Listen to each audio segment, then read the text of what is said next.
Hello students, आप सभी का हमारे इस यूट्यूब चैनल में स्वागत है। स्टूडेंट्स, नंबर थ्योरी का हम लेक्चर नंबर 10 स्टार्ट करने वाले हैं। इसमें हम पढ़ेंगे लीनियर डियोफांटाइन इक्वेशंस। ठीक है, लीनियर डियोफांटाइन इक्वेशंस क्या होती हैं और किस तरह से हम इनको सॉल्व कर सकते हैं, क्या क्या कब कब इसका सॉल्यूशन एग्जिस्ट करता है, कब कब नहीं करता है, ये सब कुछ हम इस वीडियो में देखेंगे। ठीक है, तो basically an equation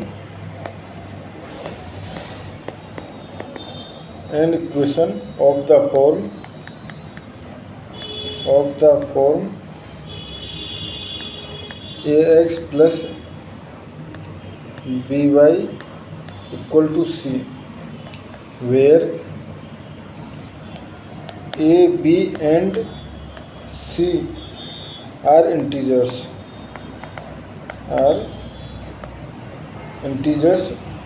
with a not equal to 0 and b not equal to 0. ठीक है, is called linear डियोफांटाइन इक्वेशंस। ठीक है, इक्वेशन यानी कोई भी इक्वेशन जो इस फॉर्म की है ए x plus B Y equal to C, वो इक्वेशन जो है वो लीनियर डियोफांटाइन इक्वेशन कहलाती है। ठीक है, अब एक लीनियर डियोफांटाइन इक्वेशन के लिए सॉल्यूशन कब एग्जिस्ट करता है। ठीक है, कब सॉल्यूशन एग्जिस्ट करता है, तो if there exist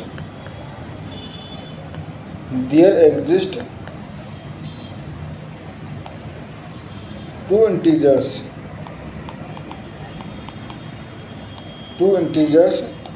x0 and y0। ठीक है, two integer x0 and y0 such that ax0 plus by0 equal to c। ठीक है, देन द इक्वेशन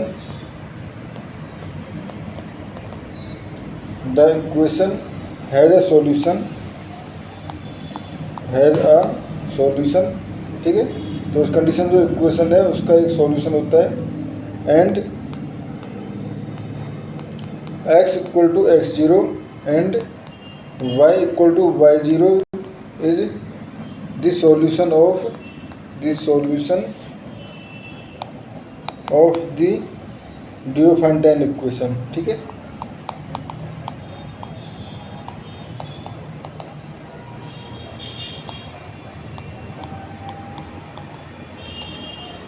स्टूडेंट्स, अगर हमारे पास x equal to x0 y0 ऐसे नहीं निकाले जा सकते तो उस कंडीशन में हम कहते हैं कि लीनियर डियोफांटाइन इक्वेशन का सॉल्यूशन एग्जिस्ट नहीं करता है। ठीक है, अब कुछ इम्पोर्टेंट थ्योरम्स इस पे। ठीक है, अगर हम बात करें तो 1, the linear Diophantine equation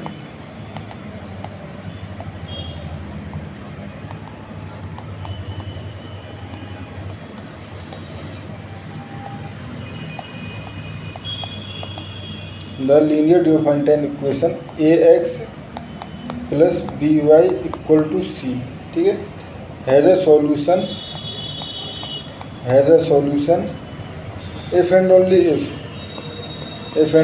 if the GCD of a and b divides c। ठीक है, अगर GCD of a and b divide c को कर रहा है तो उस कंडीशन में ही ऑन लीनियर डियोफांटाइन इक्वेशन का सॉल्यूशन होगा, अदरवाइज नहीं होगा। ठीक है स्टूडेंट्स, तो इसको हम प्रूफ समझ लेते हैं, इसका प्रूफ। ठीक है, let the given equation is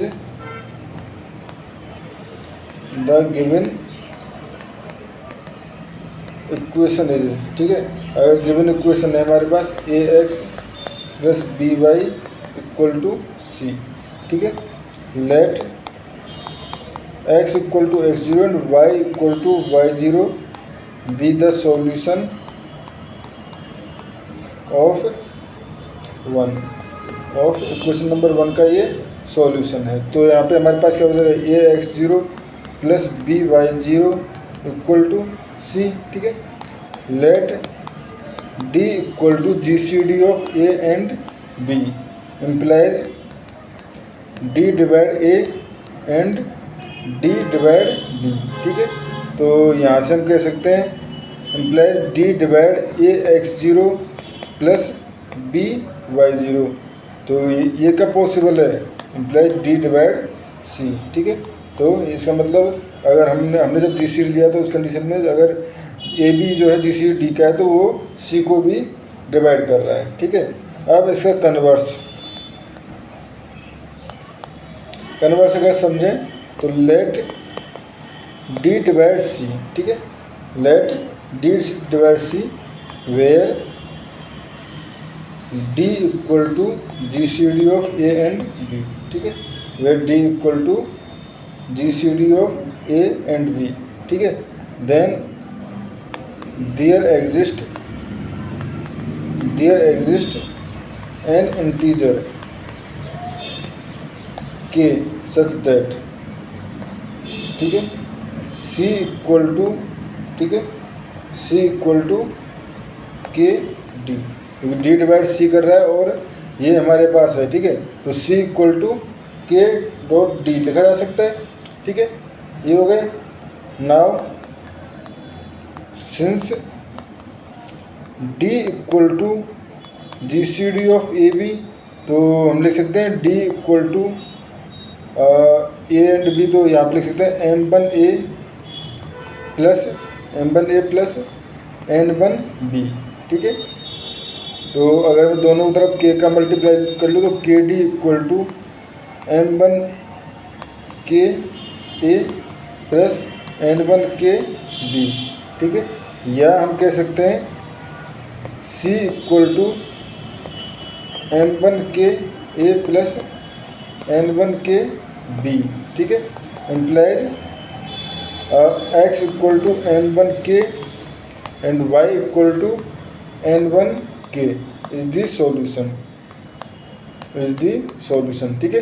यानी अगर हमारे पास डी डिवाइड कर रहा था सी को तो उस कंडीशन में प्रॉब्लम का सॉल्यूशन जो है वो एग्जिस्ट कर रहा है, ठीक है स्टूडेंट्स। ये हो गया हमारे पास। नेक्स्ट थ्योरम पे पहुंचते हैं। नेक्स्ट थ्योरम क्या कहती है हमारे पास, two integers a and B, ठीक है, are relatively prime,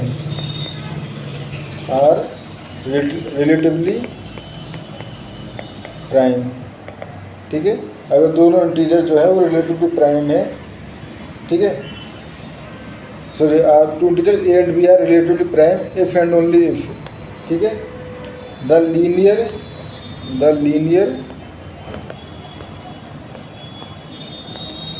डियोफेंटाइन equation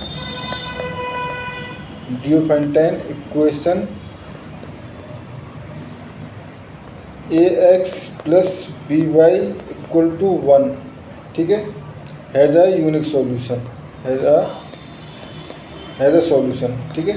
sorry has a solution. अगर two integers a and B are relatively prime कब होंगे वो, if and only if linear Diophantine equation a x plus B Y equal to 1 जो है उसका solution exist करता है, तो ठीक है। तो इसको हम प्रूव करते हैं। तो दी गिवन इक्वेशन, ठीक है, गिवन इक्वेशन क्या है, ए x plus B Y equal to 1, ठीक है। लेट ये होगा let equation 1 has a solution, ठीक है। हमने ले लिया कि इक्वेशन 1 का एक सॉल्यूशन है, हैज़ अ सॉल्यूशन। अब हमें शो करना है कि ए एंड बी जो है वो रिलेटिवली प्राइम है, ठीक है। नाउ ये हमारे पास ले लिया कि ये जो है हमारे पास इसका सॉल्यूशन है। तो उस कंडीशन में हमारे पास बेसिकली लेट और ए बी इक्वल टू, ठीक है, let A B equal to D, ठीक है। तो उस कंडीशन में D divide A and D divide B implies D divide A x plus B Y implies D divide 1 which is possible if and only if which is possible if and only if d equal to 1 implies a and b are relatively prime. ठीक है students, अब conversely यानी second part. ठीक है, तो let A and B, let A and B are relatively prime.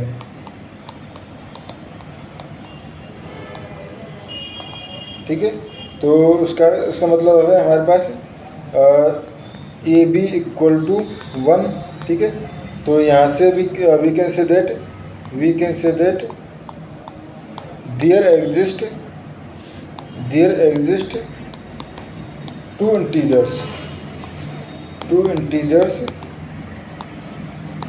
x0 and y0 such that, जो GCD है उसको हम इसके फॉर्म में लिख सकते हैं ना, ax0 प्लस by0। ठीक है, implies x0 and y0 are the solution of ax plus by equal to 1। ठीक है, ये हमारे पास स्टूडेंट्स कुछ थ्योरम्स हैं जो हमारे पास यहाँ से हम इजीली इनको समझ सकते हैं। ठीक है, अब एक थ्योरम और पढ़ लेते हैं हम, जो कि काफ़ी इम्पोर्टेंट भी है। ये थ्योरम है हमारे पास, if a and B are relatively prime,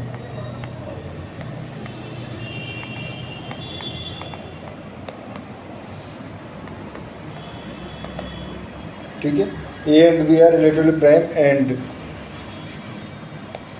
x equal to x0 y equal to y0 is a solution of the equation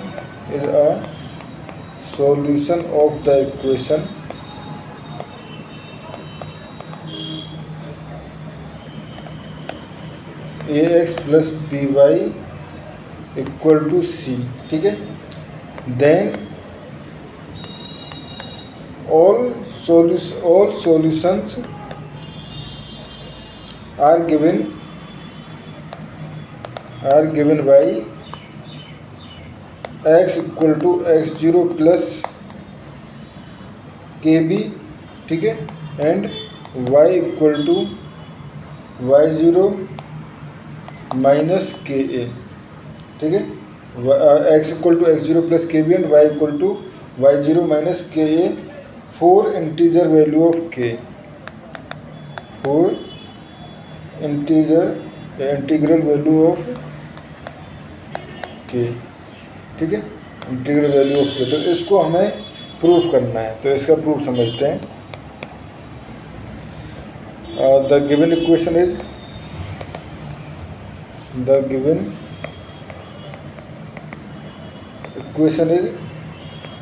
ax plus by equal to c, जिसको हमने इक्वेशन नंबर 1 दे दिया। ठीक है स्टूडेंट्स, ये हो गए। And x equal to x0 y equal to y0 are the solutions.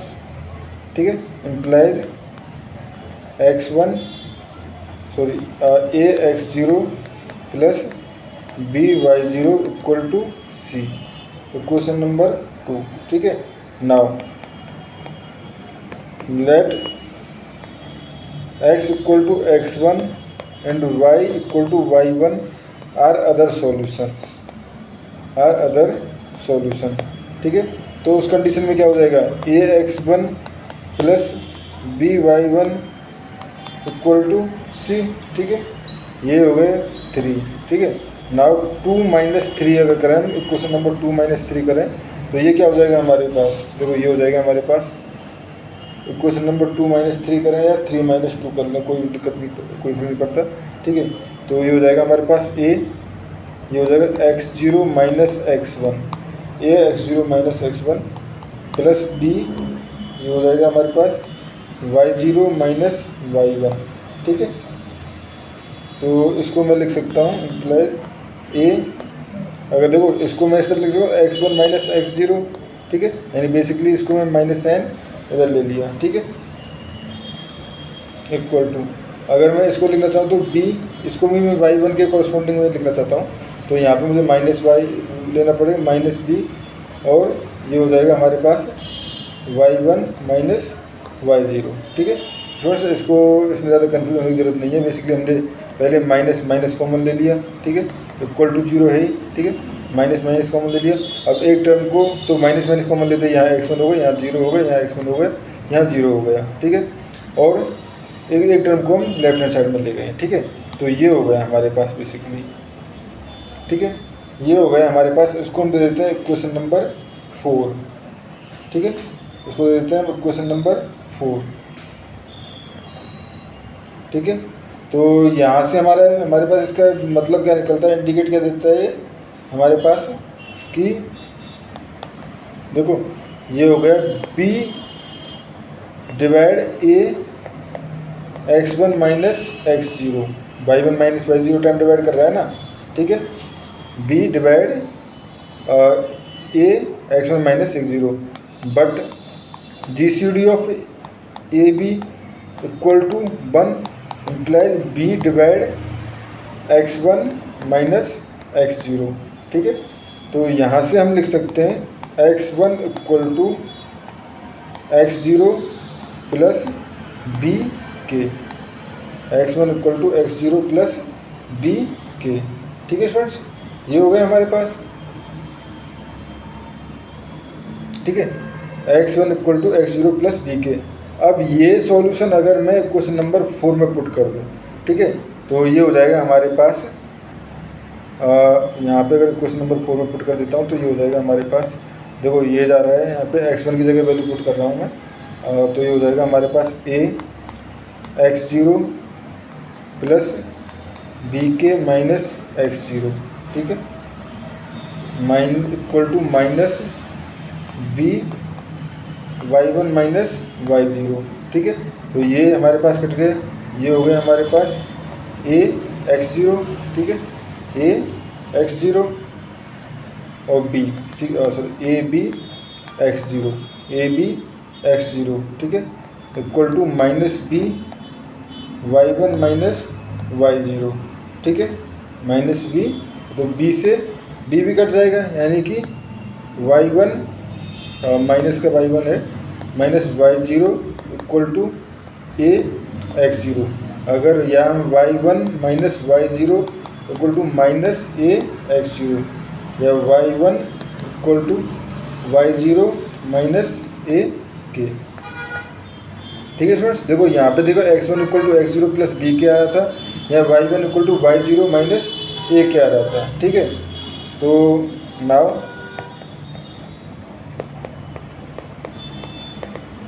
Putting x1 equal to x0 plus B के, ठीक है, and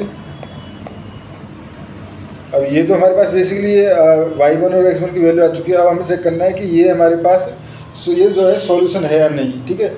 x1 equal to x0 plus B k and y equal to y1 equal to y0 minus b के, ठीक है, इन question number 3, ठीक है, question number 3 में। तो ये हो जाएगा हमारे पास क्वेश्चन नंबर 3 है a x1 plus b y1 equal to c, ठीक है। तो ये हो जाएगा a x0 प्लस बी के, ठीक है, प्लस ये हो जाएगा हमारे पास b y यहाँ पे हो जाएगा y0 y0 माइनस a के, ठीक है। तो ये हो गया a x0 plus a b के plus b y0 minus a b के, ये दोनों कट जाएंगे, ठीक है। बचा a x0 plus b y0, ठीक है। ये वैल्यू किसके इक्वल है, इक्वल टू c, कहाँ से, यहाँ से इक्वेशन नंबर 2 से, फ्रॉम 2, ठीक है, इम्प्लाइज x1 इक्वल टू, ठीक है, यानी या अब इन जनरल लिखना चाहे तो x equal to x0 plus B k and y equal to y0 minus a k are the solutions, ठीक है स्टूडेंट्स। यही हमें इस क्वेश्चन में प्रूव करना था। तो स्टूडेंट्स इस वीडियो में इतना ही। नेक्स्ट वीडियो में हम कुछ एग्जाम्पल लेंगे जहाँ पे हम लीनियर डियोफाइंटाइन इक्वेशंस को सॉल्व करना सीखेंगे। Thank you.